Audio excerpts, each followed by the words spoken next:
Vous allez profiter de ce jour de remise du Nobel de la paix pour nous présenter Céline Bardet. C'est une juriste internationale qui, à sa manière, œuvre elle aussi pour la paix, puisqu'elle se bat inlassablement contre les crimes de guerre. La nuit vient de tomber quand Céline Bardet pose enfin son téléphone. Bonjour. Pardon. Je suis en call vidéo avec des avocats et des Dans juges. son appartement de l'Est parisien somnolent deux magnifiques chats gris qui ne vont pas la quitter le temps de l'interview.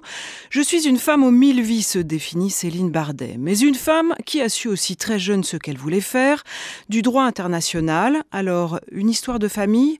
Peut-être, répond-elle. Par exemple, on m'a beaucoup posé la question si j'avais particulièrement marquée par la question des crimes de masse, ça pourrait être de par ma famille ou je sais pas du tout. Sauf que j'ai grandi à Moulins-sur-Allier, qui était la ligne de démarcation pendant la Seconde Guerre mondiale. Donc j'ai grandi avec toutes ces histoires de gens qui cachaient, dont mes grands-parents, des juifs ou autres d'ailleurs, pour les aider à passer en zone libre. Donc je pense que ça m'a impactée.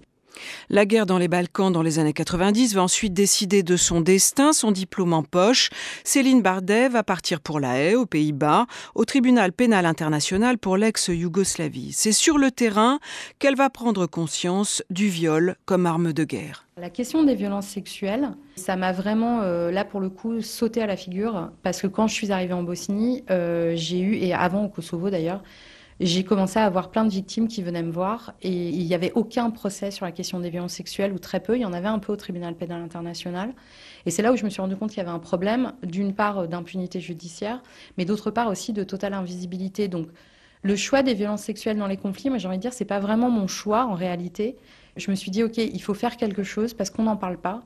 Et par exemple aussi, on parle beaucoup des violences sexuelles dans les conflits en associant ça au problème des femmes, parce que les femmes en sont victimes en grande majorité. Mais nous, on travaille aussi beaucoup avec les hommes victimes. Moi, je travaille sur le crime. Je ne travaille pas sur le droit des femmes, par exemple, qui est un sujet tout aussi légitime, mais qui n'est pas le même. Pas question pour Céline Bardet de faire toute une carrière dans une juridiction internationale. Elle reprend sa liberté en 2011. Aujourd'hui, à 47 ans, elle sillonne toujours la planète et participe à des documentaires comme celui de Cécile Allegra. En 2018, Libye, Anatomie d'un crime, qui dénonce le viol systématique d'hommes. Quand je pense à mon pays, mon cœur se brise. Personne ne voit la barbarie qui déchire la Libye en ce moment. L'ampleur des viols qui s'y déroulent. La Libye, ça me fait pleurer vraiment, parce que je ne sais pas comment ils vont sortir de ça. Et je suis très, très, très, très, très triste, mais vraiment. Vraiment. Vous étiez en train de me montrer des photos sur votre mur. C'est quoi? Il y en a une en particulier? Vous voulez décrire? En fait, c'est parce que je me tournais, oui, dans mon dos, j'ai des photos de Tripoli et notamment j'en ai une avec cet arc qui en fait, on voit pas, mais il y a un tout petit hôtel qui était là où j'ai toujours logé. Et voilà, donc je la regarde souvent parce que c'était là où j'étais pendant des années. Là, je suis pas retournée en Libye depuis 3 ans. J'espère pouvoir y retourner bientôt, mais ouais, c'est très nostalgique, mais j'aime bien avoir ces photos-là. Céline Bardet a également monté une ONG avec une poignée de collaborateurs. We are not weapons of war, nous ne sommes pas des armes de guerre, et une innovation Backup, un lien internet sécurisé qui permet aux victimes de déposer leurs témoignages. À ce jour, l'organisation en a recueilli plusieurs milliers. Dans ces 1000 vies de Céline Bardet, il y a bien sûr autre chose que le travail. En fait, je vis sur une île. Ma maison est sur une île qui s'appelle l'île Dieu.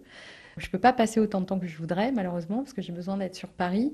Mais ma vraie vie, elle est là-bas, en fait. Et j'y passe beaucoup de temps. Puis ma vie, c'est...